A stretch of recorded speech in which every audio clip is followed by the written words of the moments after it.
Subscribe to our YouTube channel and press the bell icon to get the latest updates. Hello and welcome to Politically Correct. I'm DK Singh. While you have been glued to the political developments in poll-bound states, there are lots of interesting political and legal developments concerning Karnataka Chief Minister B.S. Yediyurappa. And the political circles are abuzz again with a speculation about the fate of the Chief Minister, about how long he is going to stay in the chair. Latest trigger was last week when one of his senior ministers, Yediyurappa, he wrote to the governor complaining against his authoritarian ways and his interference in the running of his ministry. So the Chief Minister had apparently sanctioned money worth about 700 crores at the request of the MLAs without taking the minister into the loop. And that was supposed to be the trigger for the minister to write that letter.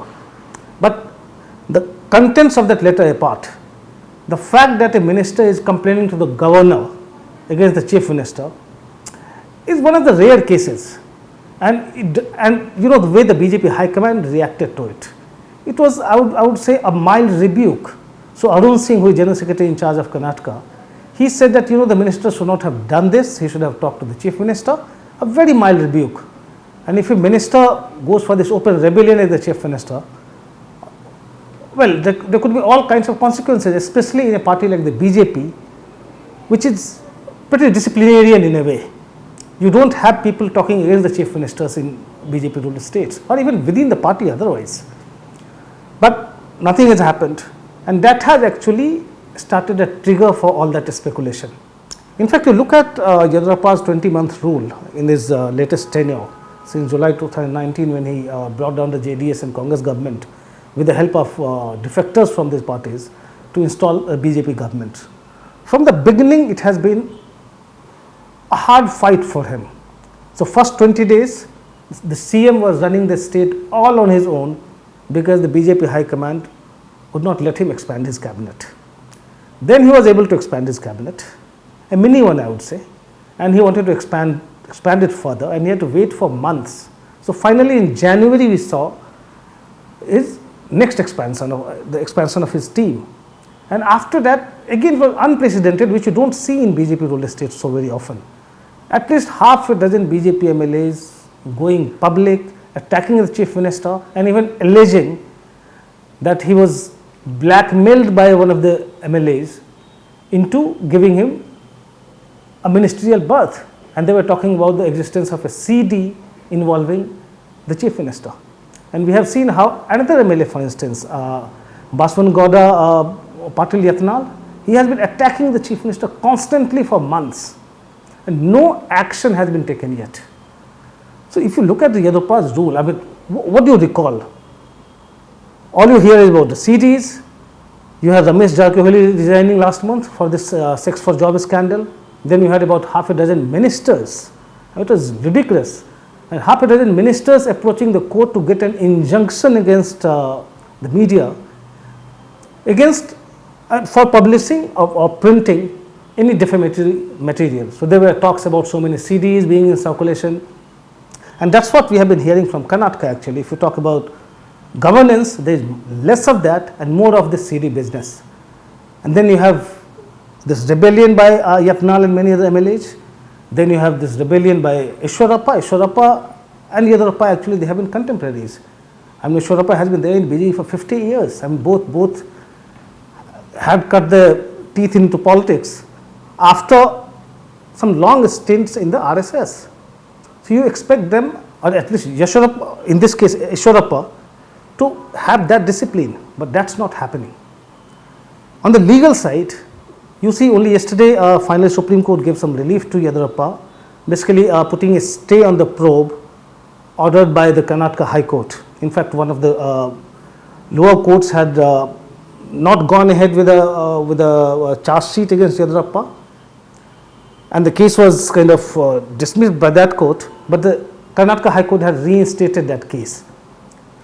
Yediyurappa came to the Supreme Court, got a stay on that. But that's not the only case. There are at least 4 other cases where Karnataka High Court had intervened, and we are talking about cases of corruption involving Yediyurappa.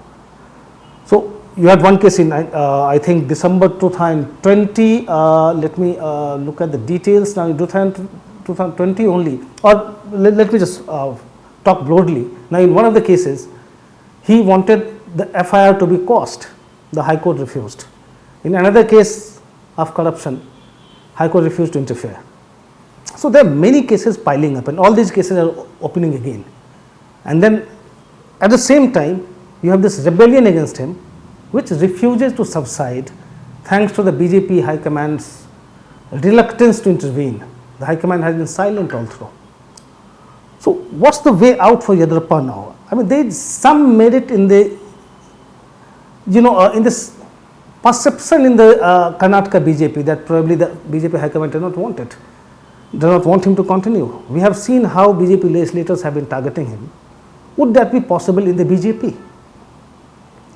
I mean, it's a party. It's not like Congress today. Like if some Congress MLA were to say something against the Chief Minister or against the party high command or against any senior party leader in any other state, given the state of affairs in the Congress, probably he or she would get away with that, but not in the BJP, because BJP is run with an iron fist.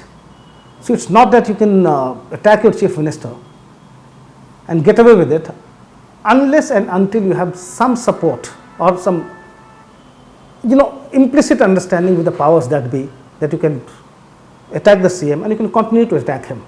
And that's what we are witnessing in Karnataka today. So where does Yediyurappa go from here? See, you have cases piling up against him. And in fact, you talk about propriety, the CM himself should decide to step down, because you cannot have, even if it's Lokayukta police, I mean, you cannot have so many probes going on against you in the state and you continue to be in the chair. And then you have also lost the confidence of the party high command, which is very clear. Now, he has been clinging on to the chair. In the BJP, you have this age criteria. You cannot hold a post after you turn 75. We saw how the Gujarat Chief Minister, then Gujarat Chief Minister actually, Anandibhen Patel, weeks before she was to turn 75, she put in her papers. She was asked to put in her papers actually. And we have seen how Prime Minister Modi has implemented it, and we have spoken about it earlier. But Yediyurappa has continued to be the Chief Minister, although he is 78 today. And BJP High Command would like him to go. And signals are very clear. But the High Command is not making any move directly, because you know what he had done in 2012. Somebody who was in the RSS, somebody who was in the BJP, who was associated with the Sangh Parivar for 50 years, he had quit the BJP to float his own party, KJP. He returned only after 14 months, I think in January 2014. Modi actually brought him back. But then in 2013, his rebellion meant that the BJP lost the chance to come to power again. Congress came to power in 2013. So BJP is wary of that. BJP cannot afford to let Yediyurappa go or to afford another rebellion by Yediyurappa. And that's why it has been sending signals, and Yediyurappa is refusing to take that signal. Can he hang on? See, point is, it's not 2012. Yediyurappa is 78 today. And in politics, as you know, nobody is there to salute a setting sun that Yediyurappa is today. So you do not have age on your side. You do not have MLAs on your side. Can you still rebel? Highly unlikely. So at some point of time, he will have to reach some sort of compromise with the BJP central leadership, where details of his exit have to be worked out. Probably his son Vijayendra is brought to the center as a minister.